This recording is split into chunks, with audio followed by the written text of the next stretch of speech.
Okay, I've had such a volume of messages asking me how I created the ball looking effect on this tree photo. This is actually a 12 by 12 crop from a much larger picture. And let's get started.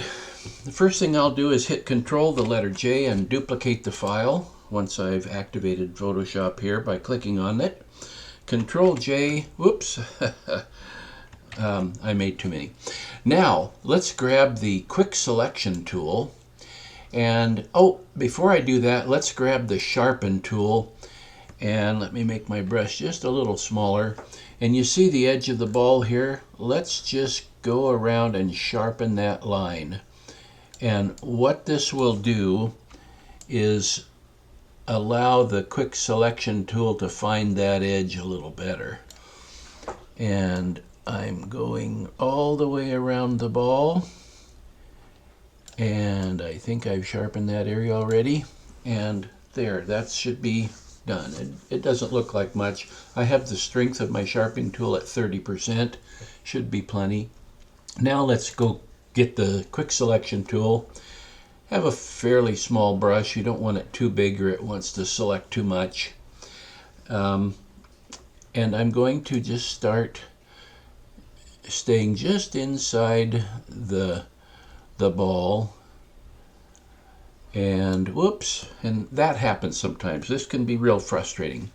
You see there's a plus sign inside my brush. If you hold the Alt key, it makes it a negative sign, and then you can go around the outside and remove areas that is selected that you don't want selected.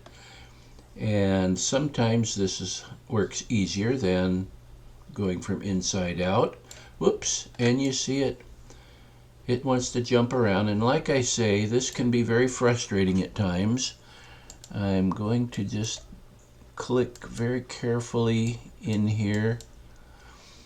I'm holding the Alt to make it minus and just tighten that up a little, and we're still holding the Alt key, and I think I want to add a little there, take away a little here, and we've got a fairly good circle here.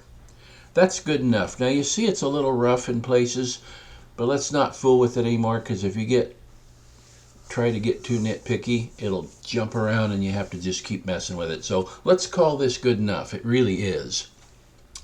Now we go up to Filter and Distort, and under Distort you'll see Spherize. A window comes up and I've got the amount clear over to 100%. Now it's going to make this sphere shape. In the mode you want to make sure it's normal, not horizontal or vertical, normal. And it's going to just affect the area that's inside our selection here. So if you click OK, voila, there is your ball shape, but we're not done. We'll hit Control and the letter D to deselect those marching ants, and you see we've got a pretty good looking ball, but we can make it better. And the way we do that is, first of all, go down here and click on this Create New Layer, and on the new layer up here we want to change the blending mode to Overlay. Now when we grab an adjustment brush and we have the foreground and background at black and white, if it isn't on your computer, click this little double box thing here, and that will reset the foreground and background colors to black and white. Now with black as the foreground color, and with a brush at say 300 pixels, and we want to change our opacity flow to about 10%. Now the way you can change that without clicking this little drop box here and doing the slider is just simply the number keys on your keyboard represent the percentages. 1 is 10, 2 is 20, 3 30, and so on. If you want 5%, 0.5 makes it 5%. If you want 100%, just hitting the 0 makes it 100%. But I'm hitting the 1 key, and we're going to paint dark exposure at 10% flow, or opacity. Flow is at 100%. Now, I'm going to put my brush that's about 300 pixels, and your brush size may vary depending on the size of your picture. I'm going to put about a third of the brush over the edge of the ball and 2/3 on the ball. And I'm just going to start clicking and dragging in this fashion around the ball. And now I'm going to go over that same area again, but I'm not going to go over the edge a third. I'm only going to go over it just a skosh. That's a word. And I'm adding, as you can see, shadowing to the edge of the ball. I want to remove what I just did right here. I'm going to hit Control Z, the last click and drag. Maybe Control Alt and Z to undo this area here. So I think I want that not as dark. So I'm going to hit 05 to make it 5% and just go like that. Now I am going to make my brush much larger. In this case, you can see how big my brush is. You see here and how much area it is. Well, kind of off center and right here. I don't want the bright spot directly in the middle. I'm trying to stay within the rule of thirds to some degree. I'm going to hit the X key on the keyboard, which you'll see changes our foreground color from black to white. X toggles that back and forth. Now I'm over here on the right third of the ball, and I want to change my opacity to, let's make it 20%. I hit the letter number 2 and our opacity is now 20%. The brush is stationary. I'm going to left click once. Did you see that get brighter? It did, trust me. Maybe I'll move up just a touch and click, and I'm going to change it to 10%, and I'm moving the brush up slightly, and I clicked again. So we have kind of a bright area over here. Now I'm going to make my brush smaller so I can stay within the tree here, and I'm at 10%, and I'm just going to lighten the tree on this right edge a little bit because this light here is getting on that tree right there. I want to also lighten this ground a little bit down here, but not up here because I want this in shadow. The ball is kind of rounded and the light source is coming from this direction. And I'm just kind of painting light in and looking at it.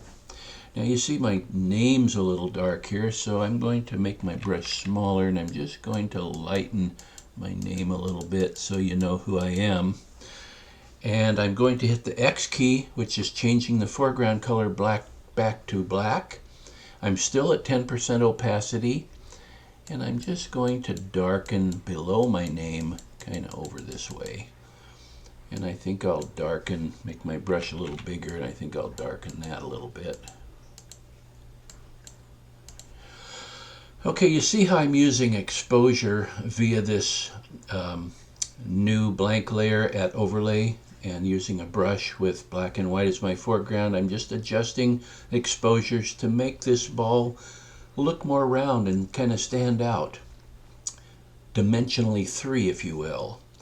I don't know, I could maybe darken this back here. Let's just look and see what it might look like. Foreground is black. I'm going to change it to 5 by hitting the 05 for 5%. And I'm just going to darken that a little, and I think I'll darken that a little. Yeah, I think I like that. It sets the ball out a little more. Well, that's pretty much it.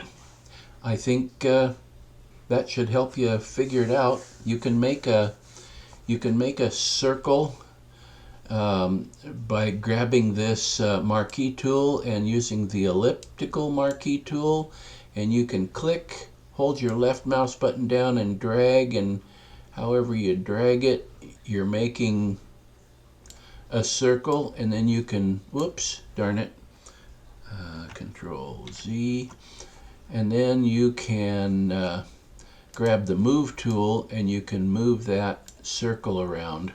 Control Z, Control D. Anyway, you need to start out from a fresh picture, not on this one because it's doing another layer and it messes it up. That's all for now. I'm rambling. Bye.